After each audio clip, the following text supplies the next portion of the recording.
I'm Julie Mason. Very pleased to welcome to the show Congressman Darren LaHood. He's a Republican of Illinois, representing his state's 16th congressional district, which is west of Chicago. He's based in Peoria. Congressman, welcome. Hey, Julie. Thanks for having me on. Good to have you. And I'm delighted that you want to talk about this House Intel hearing, because it seemed to me with all the group chat discussion, we really lost track of the threats to the nation.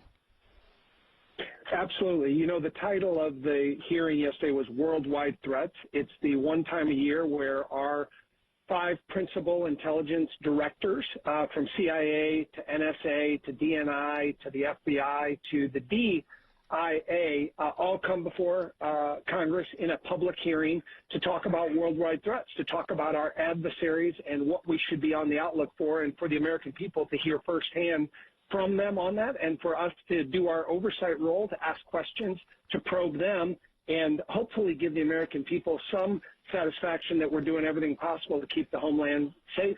Indeed. It's often a bit of a hair raiser, the recitation of world threats, but it's an important one.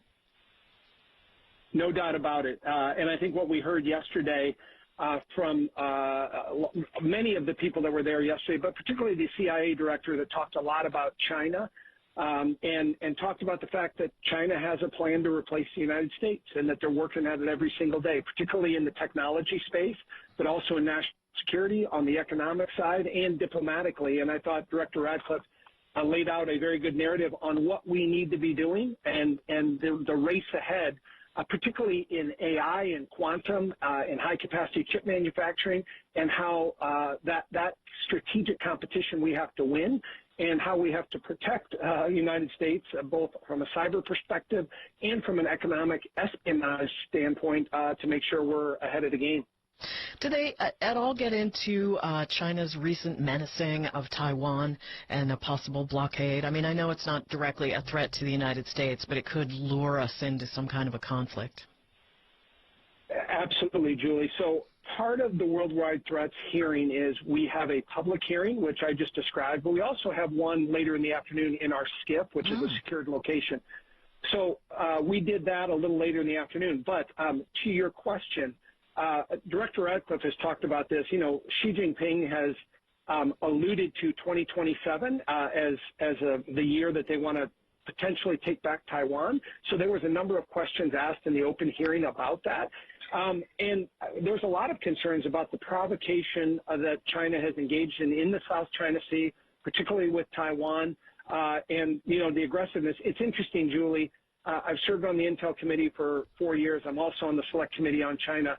In many ways, China is emboldened right now because, and think about this, we don't even talk about Tibet anymore. Essentially, China has won in Tibet. They won. There's no more concerns about human rights or sovereignty or any of that. Think about Hong Kong. They've won in Hong Kong also. It's a drastically different place. It's a surveillance state. A lot of people have left Hong Kong, gone into Singapore. Next in line is Taiwan. Now, those other 2 examples I gave, they basically did it through non-military aggression. That's going to be much harder to do with Taiwan because we porcupined out Taiwan.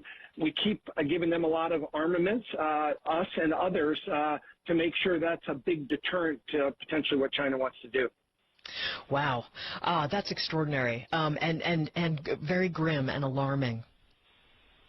No doubt about it, but in many ways it's a wake-up call for the United States because this plan that China has, it's not a 1 or 2 or 3 year plan, it's a 500-year plan, and the sooner we wake up to that, and I think Director Radcliffe and Director Patel in particular raised alarm bells on this, that this has to be the #1 focus. And I think if you look at the national security team that President Trump has put in place, from Marco Rubio to Director Radcliffe to Kash Patel to Mike Waltz, these are folks that are much more focused on the Indo-Pacific region. And I think that is good for, our policy in the region, but we have to partner much more with our like-minded allies in the Indo-Pacific region to do that, and we discussed that yesterday also. Interesting.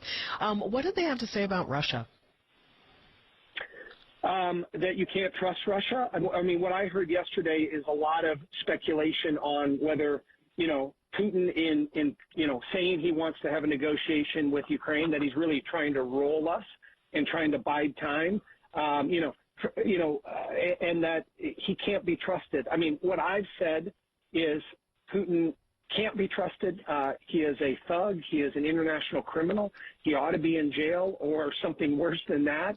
And so we got to be very, very careful because he's had a track record of, going back on his agreements, whether it's in Crimea, whether it's the nukes that were taken out of Ukraine 25 years ago, what he said about Georgia, what he said about the southern part of Russia. I mean, and what he did in Syria also. So I think as one member of the Intelligence Committee, I have real concerns about the direction we're going in, and we have to be very, very careful that we're not giving him too much credibility. Wow, really interesting. Anything else you learned that you'd like to share from that hearing?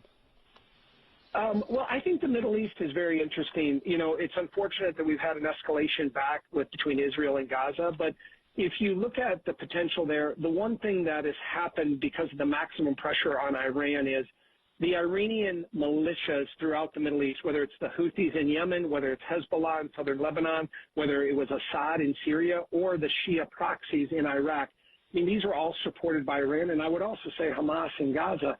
But Iran is in a much weaker state right now, and you're going to see with the Trump administration a maximum pressure campaign with economic sanctions and others to try to keep them on their heels, because a weaker Iran in the Middle East will be better for all of us, particularly our ally Israel, but will also help in Lebanon, where there's a glimmer of hope there, and some of these other places.